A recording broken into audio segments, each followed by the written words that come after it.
She thought it was just a mirror, just an old, slightly scratched mirror with a wooden frame gifted by a neighbor who was moving away. A harmless gesture, a practical item placed on the wall to brighten the space. But from the moment that mirror entered her home, everything began to unravel. Her luck, gone. Opportunities she once caught with ease slipped through her fingers. Friendships that had felt unshakable suddenly turned cold. Money seemed to vanish, as if there were a hole in her life no savings could fill. Nights brought no rest, only the unsettling sense that someone was watching her through that mirror's clouded glass. And still, she told herself, it's just a mirror. But what if it wasn't? What if that mirror wasn't simply reflecting her image, but pushing away her fortune, distorting her energy, stealing the light from her home without her even realizing it? Look around your own space. Is there a mirror you've stopped noticing, one that faces your front door, your bed, or some quiet corner? When was the last time you truly saw it? Not just the surface, but what it reflects, what it might be holding on to. This is the story of a simple mistake, one so common it hides in plain sight in countless homes. A mirror placed in the wrong spot. A mirror left unexamined. A mirror that quietly became the gate through which good luck slipped away. Today, together, we'll uncover how such an innocent object can change everything. And more importantly, how you can stop it before it's too late. Number 1, the mirror that pushed fortune out the door seemed like a simple choice. She had moved into her apartment alone after years of shared spaces and noisy neighbors. Eager to create a home that felt bright, open, and inviting, she hung a mirror across from the front door. A large one, rectangular, dark wood frame, slightly worn from its previous owner. It fit the wall perfectly, reflected the little entryway, and caught the morning light beautifully. But from that day forward, fortune seemed to slip through her fingers like water. At first, it was small things, a forgotten bill, a missed opportunity at work, a friend who stopped calling, things she could explain away, bad timing, bad luck, nothing more. But as the weeks passed, the small losses gathered, growing into a tide she could no longer ignore. Her job, once stable and fulfilling, became a source of stress and confusion. Projects fell apart. Mistakes she never would have made before now came too easily. Savings she had carefully built dwindled, bit by bit, without clear reason. At night, the apartment that once felt like a safe haven became heavy, suffocating. And through it all, that mirror stood silently by the door, reflecting everything that entered, and without her realizing it, pushing it all back out. In Feng Shui, the front door is called the mouth of Qi, the place where energy enters your home, where opportunity, fortune, and harmony flow into your life. A mirror facing this sacred entry point acts like a barrier, deflecting what was meant to nourish you. Imagine pouring water into a bowl with a hole at the bottom. No matter how much you add, it never fills. That was her home. That was her life. Each morning as she stepped out, the mirror caught her image in the soft light of dawn. And each morning, it quietly sent her luck back out into the world before it ever had a chance to settle. She didn't see it at first. How could she? The mirror seemed harmless, beautiful even, a gift, a practical addition. We're taught to use mirrors to brighten dark corners, to create the illusion of space. But rarely are we taught how dangerous they can be when placed without intention.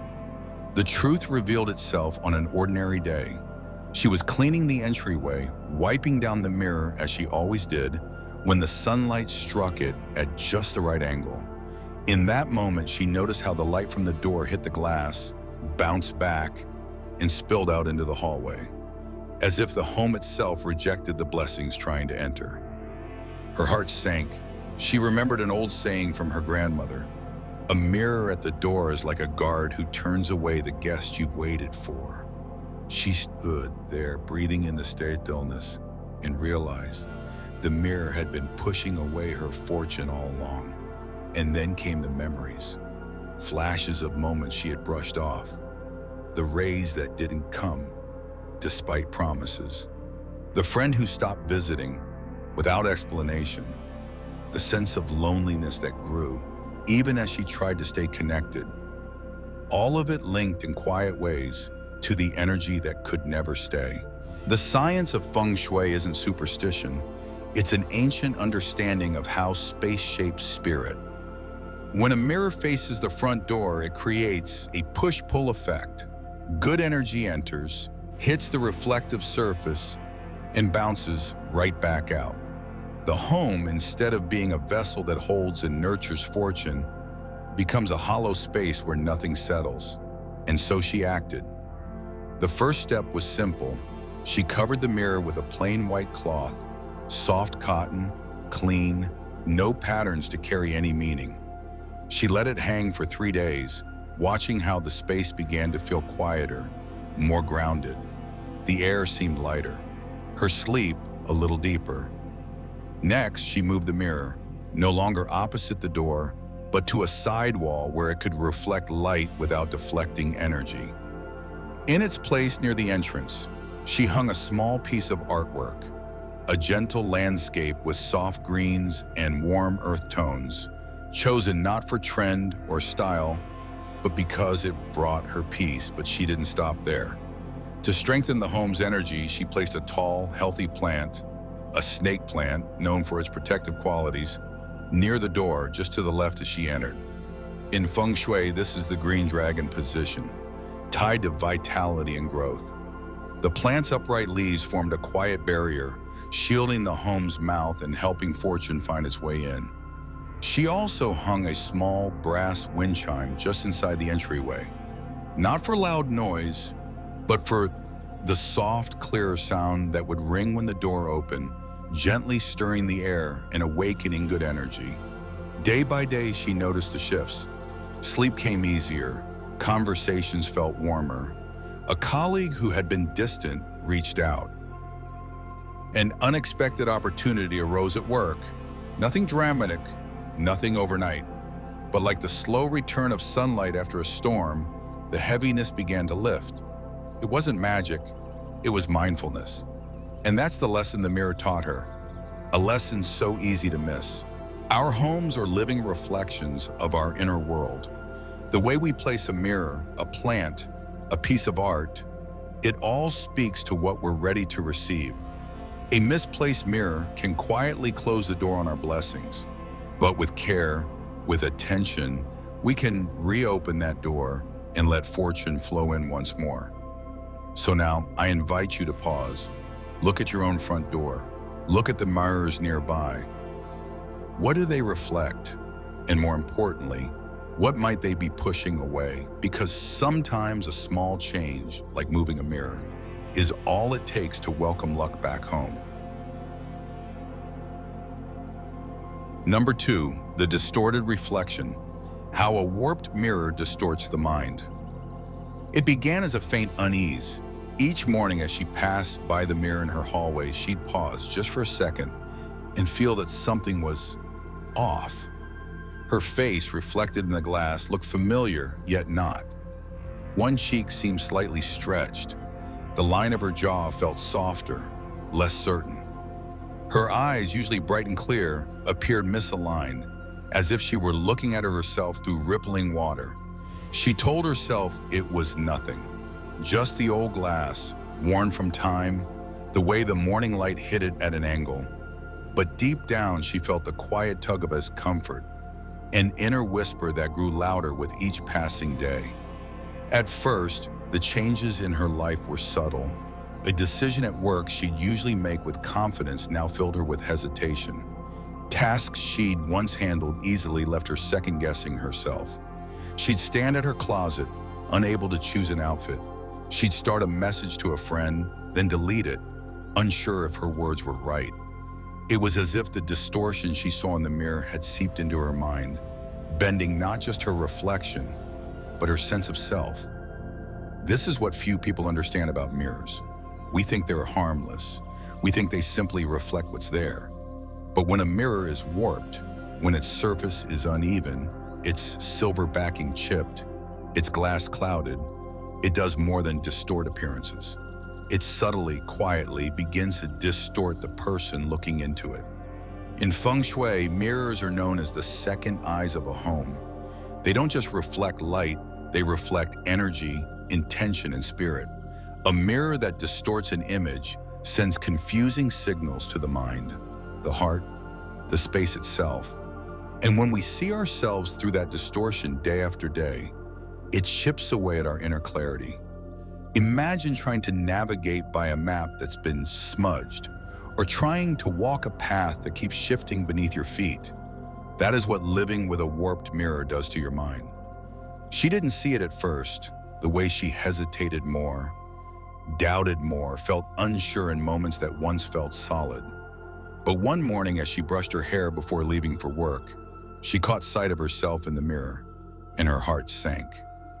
The woman looking back seemed weary, smaller somehow, as if her light had dimmed. She stepped closer, studying the glass. That's when she noticed the flaws, the tiny bubbles beneath the surface, the places where the silver backing had worn away, leaving ghostly patches that seemed to watch her like silent eyes. A fine crack near the edge she had never seen before. The reflection didn't lie, but it didn't tell the truth either. And in that moment, she understood. This wasn't just about what the mirror showed.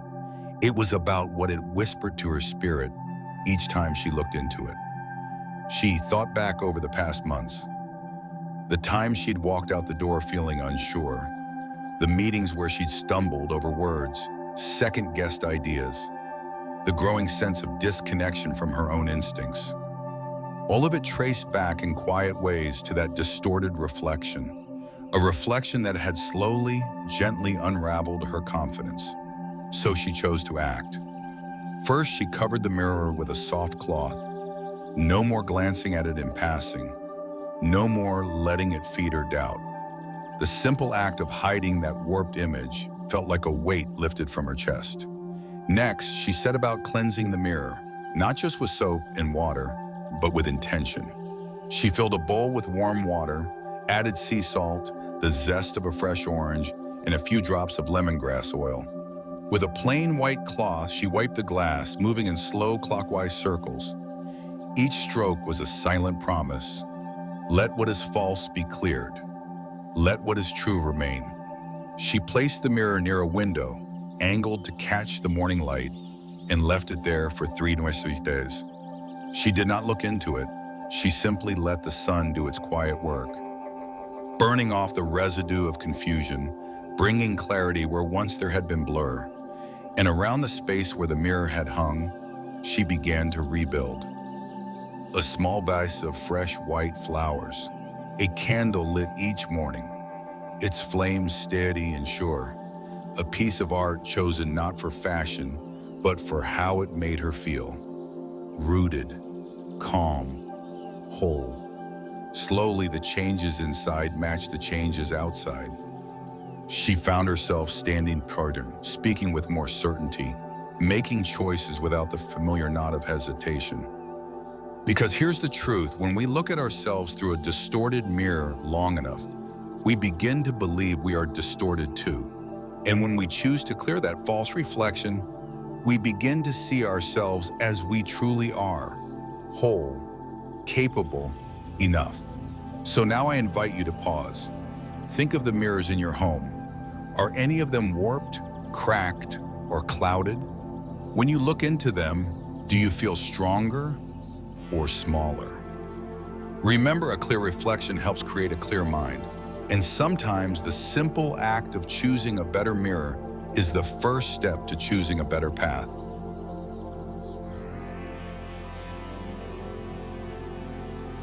Number 3, the hidden energy when an old mirror carries shadows. It was just an old mirror, or so she thought, a gift given in passing. The neighbor across the street, packing up the last of their things, had held it out to her with a smile. I don't have room for this where I'm going. Would you like it? The frame was dark wood, carved with a simple design, worn smooth from years of touch. The glass, slightly cloudy around the edges. a faint scratch near one corner. Nothing that seemed dangerous, nothing that seemed worth questioning. And so, she accepted it, because it felt awkward to refuse, because it seemed wasteful to let it be discarded, because sometimes politeness makes us say yes when our heart quietly says no. She brought it inside, hung it on an empty wall, and thought no more about it. But from that day on, the house felt different. Not in any way she could name at first, just a heaviness in the air, like a room that had been shut for too long. Nights grew restless. Sleep came late, broke often. The sense of comfort, of ease she'd worked so hard to create in her home seemed to slip away. And still, she didn't connect it to the mirror. How could she? It was just glass and wood. But here's what we often forget. Mirrors do more than reflect light. They absorb it. They hold energy, quietly, invisibly, like water holds the memory of everything it touches. An old mirror, especially one that's been part of another's home, carries the shadows of the life it once witnessed. The laughter, the tears, the worries whispered in front of it late at night, the arguments reflected in its glass, the grief it watched unfold. All of it trapped in the silver lining behind the glass, held in the quiet space between reflection and reality. And when we bring that mirror into our home, we bring all of that unseen history with it. Day by day, she felt it more. The odd tension in the air, the way her thoughts seemed heavier, the way small joys felt harder to reach. Plants that once thrived by the window now wilted no matter how carefully she watered them. The space she'd loved began to feel foreign, as if she no longer fully belonged in it. One evening, unable to sleep, she walked through the house in the dark. The moonlight caught the mirror's surface, and for a moment she thought she saw movement. Not in the room, but within the glass itself. A flicker, a shadow, gone as quickly as it appeared. She stood still, heart pounding, staring at the mirror, willing herself to believe it was just a trick of the light. But deep down, she knew. The mirror held more than her reflection. It held a story that wasn't hers, a story she had invited into her home without meaning to. In spiritual traditions across cultures, mirrors have long been seen as portals, not just between physical spaces, but between energies. A clean, well-placed mirror can reflect and amplify light, peace, and prosperity. But a mirror clouded by age, by past sorrow, by the energy of places and people now gone, becomes something else entirely. It becomes a vessel for shadows, and when those shadows linger, they mingle with the present. They tangle the flow of energy, confuse the spirit, weigh down the heart. So she chose at last to act. She took the mirror down from the wall, hands trembling slightly, as if she were lifting not just an object, but the heaviness that had settled on her space. She carried it carefully to a table by the window, where the morning light would touch it first. Then she prepared a cleansing ritual, not rushed, not mechanical, but slow, mindful, filled with intention. A basin of warm water mixed with coarse sea salt to draw out what no longer served. The peel of a fresh orange for renewal. 7 drops of lemongrass oil, sharp and clean, to cut through stagnant energy. With a plain white cloth, she wiped the frame, the glass, the back, moving always clockwise, moving always with care. With each stroke, she whispered, "Thank you for your service. Thank you for what you held. But now it is time to release." She let the mirror rest for 3 days, angled, so the sun could wash over it. Each morning, she opened every curtain wide, letting the light pour in. Each night, she burned a small stick of sandalwood, letting its sweet smoke drift over the glass. And when the time felt right, she wrapped the mirror in red cloth, tied it with natural twine, and took it far from her home. She didn't throw it away in haste. She let it go with gratitude, leaving it at a place where items were respectfully repurposed. In the empty space where it had hung, she placed a small vase of fresh flowers. A reminder that where shadows once lingered, light could now bloom. And as she moved through her home in the days that followed, she felt it, the shift. The air grew lighter, her sleep deepened. The plants by the window unfurled new leaves, because sometimes it isn't enough to clean or rearrange. Sometimes we must recognize when something we have kept is carrying weight we were never meant to bear. So I ask you now, is there an old mirror in your home? A piece passed down or given or found that you've kept without thinking? Pause, look at it, ask yourself, is this mirror reflecting my light or holding someone else's shadows? Because the energy we choose to surround ourselves with shapes not only our homes, but our hearts. And letting go of what no longer serves is the first, most powerful step toward letting the light in again. Number 4, the unconscious mistake. When we keep what blocks energy. We all do it. We keep things because we don't want to seem ungrateful. Because we think, maybe I'll need it someday. Because parting with an object feels too final, too harsh. She had done the same. The old mirror was just one example. There was also the chipped vase a friend had given her before they drifted apart. The scarf she never wore, gifted by someone whose memory now brought more sadness than joy. The half-burned candle from a night she tried to forget. Each item seemed small, harmless on its own, but together they formed an invisible wall, a silent barrier that blocked the natural flow of energy through her home. At first, she didn't notice. Who would? A scarf in a drawer doesn't shout for attention. A chipped vase on a shelf blends into the background. But over time, their presence began to weigh on the space. The apartment, once a place of light and calm, started to feel cluttered in a way that had nothing to do with dust or disorder. This is the unconscious mistake so many of us make. We fill our homes with things that no longer serve us, not because we need them, but because letting go feels uncomfortable. We convince ourselves that keeping an object is easier than facing the emotions tied to it. But in doing so, we allow stagnant energy to settle around us, to collect in corners, to seep into the atmosphere of our lives. In Feng Shui, this is called stoic qi, the energy that should move freely, nourishing our space and our spirit, becomes trapped. Like water that pools and grows still, it begins to sour. And as it does, it affects everything: our mood, our motivation, our fortune. She realized this on a quiet afternoon. Cleaning out a drawer, she found the scarf, soft, still fragrant with lavender from years past. She held it up, and with it came a rush of memory. The friend who had given it, the shared laughter that had faded, the silence that followed. Her chest tightened. She folded it again, placed it back in the drawer. But as she closed it, she felt it. The weight of keeping what no longer fit the life she was trying to build. And so she began. One by one, she looked at the objects she had kept without question. The vase, the candle. The mirror had already been removed, but its lesson lingered.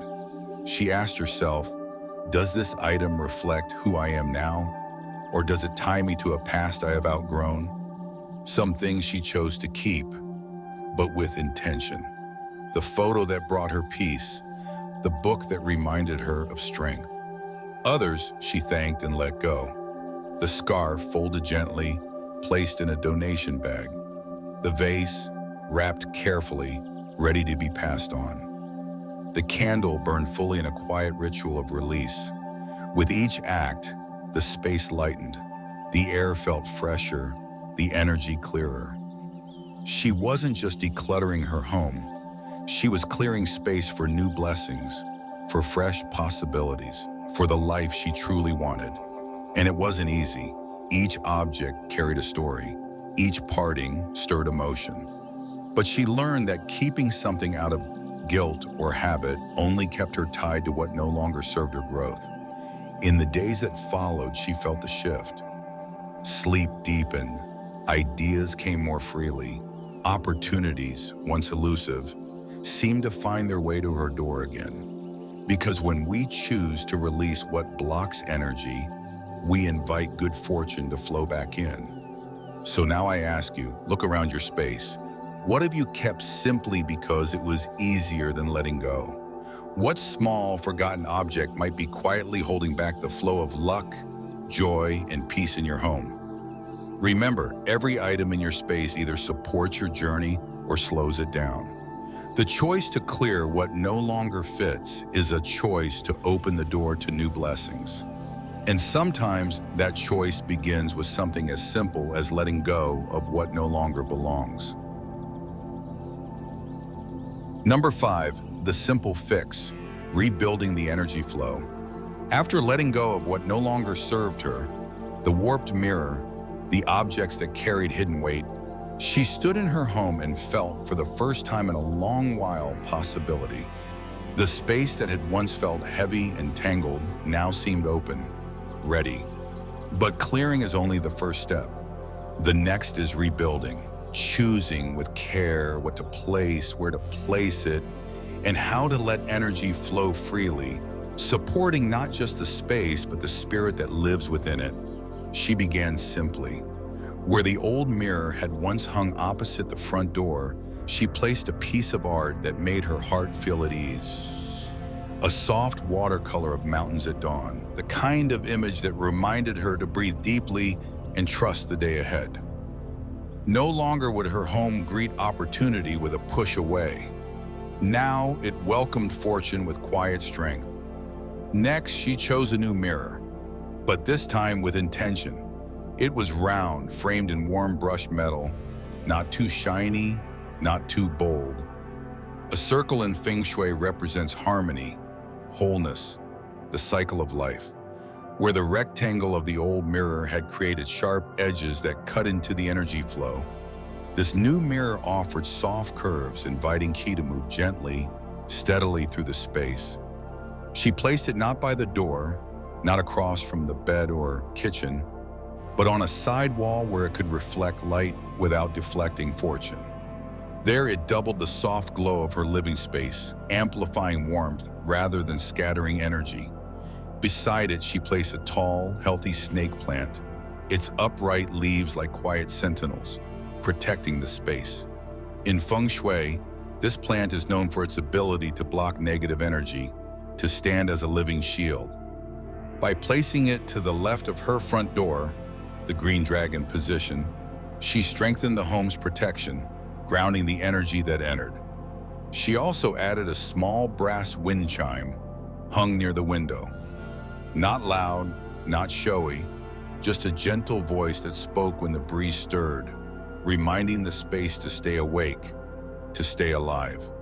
Each time it rang, the sound felt like a soft clearing of the air, a fresh start. And she turned to scent. Not artificial sprays that masked the air, but true scents that uplifted and healed. Each morning she placed a few drops of sweet orange and lemongrass oil into a small diffuser. The orange brought brightness, joy, like the first rays of morning sun. The lemongrass cut through any lingering heaviness, cleansing and refreshing the energy of the room. None of these changes were costly. None required renovation or grand gestures. They were small acts, thoughtful choices, made with awareness. And in their simplicity lay their power. In the days and weeks that followed, she felt the difference. Where once the space had felt like it resisted her, slowing her steps, dimming her thoughts, it now supported her. Ideas came more freely. Conversations with friends felt warmer, easier. Work challenges no longer seemed overwhelming. Sleep deepened. Mornings felt lighter. And it wasn't that life became perfect, but the home, once a silent drain on her energy, had become a quiet ally. This is the simple fix, not to fill a space for the sake of filling it, but to choose each element with care. Asking, does this object help energy flow? Does it reflect what I want to welcome? Does it support the life I am building? Because energy is always moving. The choice is whether it moves in a way that nourishes or depletes us. So now I invite you to pause. Look at your own home, not with the eyes of habit, but as if seeing it for the first time. Where does the energy flow freely? Where does it seem to stop, or tangle, or drain? You don't need grand changes to shift the flow. Sometimes all it takes is moving a mirror, placing a plant, lighting a candle, or letting in the morning light. And in doing so, you open the door not just to good fortune, but to peace, to clarity, to the quiet joy of living in harmony with your space. Number 6, day ritual to cleanse and reset home energy. Sometimes what we need most is not a grand transformation, but a quiet, steady practice, a way to remind both our space and our spirit that it is safe to begin again. This is a simple 3-day ritual, one that does not require expensive tools, only presence, care, and intention. A way to invite new energy into your home, and with it, new possibilities. Day 1, the breath of release. Begin in the morning when the world is still soft with the light of dawn. Open every window in your home, no matter how small. Let the air move through, brushing away what has grown stale. Stand in the center of your space. Close your eyes. Take a slow, deep breath in through your mushy nose, filling your lungs, your belly, your whole being. Hold it for a moment. Then exhale gently through your mouth as if you are blowing away the dust of old worries. Repeat this 3 times. With each breath, feel yourself letting go of tension, of doubt, of what no longer serves you. Now prepare a simple cleansing water. In a bowl, mix warm water with a handful of coarse sea salt. Add the peel of a fresh orange, sliced thin, and a few drops of lemongrass oil if you have it. Stir slowly clockwise. Dip a clean white cloth into this mixture. Wring it out so it is damp, not dripping. Walk through your home, wiping the handles of doors, the frames of mirrors, the edges of tables, the places where energy lingers unseen. As you move, say softly, "Thank you for what has been. I now invite what is new." When you are done, pour the remaining water outside, onto the earth if you can, as a final offering of release. Day 2, the light of renewal. On the second day, begin again with open windows, but this time focus on light. As the morning sun enters your home, let it touch every corner. Pull back curtains fully, lift blinds. If there are spaces where sunlight does not reach, light a plain white candle and place it there, letting its steady flame bring warmth and clarity. Move through your room slowly. Notice what the light reveals. Dust in a forgotten corner, a crack in the wall, an object that no longer belongs. This is not a moment for judgment, only for seeing, truly seeing what your space holds. If you have incense, choose sandalwood, sage, or palo santo, something gentle, grounding. Light it and let the smoke curl through the air, rising to meet the light, carrying with it any heaviness that remains. Pause in each room, stand still, let your heart speak. What do I want to welcome here? What do I want this space to hold? Write down a single word for each space. Peace or clarity, comfort, whatever comes to you. Day 3, the intention of new beginnings. On the 3rd day, close the ritual with a simple but powerful act. Setting intention. Choose a small, meaningful object. A stone from a favorite place, a new plant, a candle in a color that speaks to you. Place it in the area of your home that feels most like the heart of your space. Sit quietly nearby. Light the candle if you have chosen one. Place your hand gently over your heart. Breathe in slowly, deeply, and as you exhale, speak aloud what you wish to invite. May this home be filled with light. May good energy flow freely here. May those who enter feel safe, at peace, and welcome. Let this moment be one of stillness. No need to rush, Let the air, the light, the space itself absorb your words, your hope, your care. And as you rise, move through your home one last time. Open your hands slightly, palms facing out, as if guiding the fresh energy gently through each room. Smile, not for anyone else, but for yourself, for your space, for this new beginning. Final, the home is more than walls and windows, more than furniture placed just so. It is a reflection of our inner world, of the hopes we carry, the worries we've yet to release, the quiet corners where memories still linger. And sometimes, without meaning to, we fill that space with things that no longer serve us. A mirror that distorts not only light, but our own sense of self. Objects we keep out of guilt or habit, each one holding back the energy that longs to flow freely.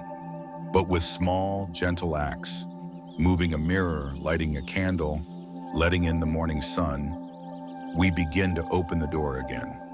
We invite not only good fortune, but clarity, peace, and belonging. Perhaps this is the greatest gift of tending to our space with care. We learn to listen, to notice what feels heavy, what feels light, to sense when energy hums with life, and when it grows still, asking to be renewed. So pause now for just a moment. Let your gaze rest softly on the room around you, not with judgment, not with plans to fix, but with the quiet curiosity of someone seeing it for the very first time. Ask yourself gently, what is it in this space that truly supports who I'm becoming? And what perhaps is ready to be released with gratitude, with love, so that my path forward may be clearer, lighter, freer. No rush. The answer does not need to come all at once. Sometimes simply asking the question is enough to begin. Because in the end, the most powerful Feng Shui is not in where we place a mirror or which direction a plant leans. It is in how bravely we choose to see our space, and through it, see ourselves.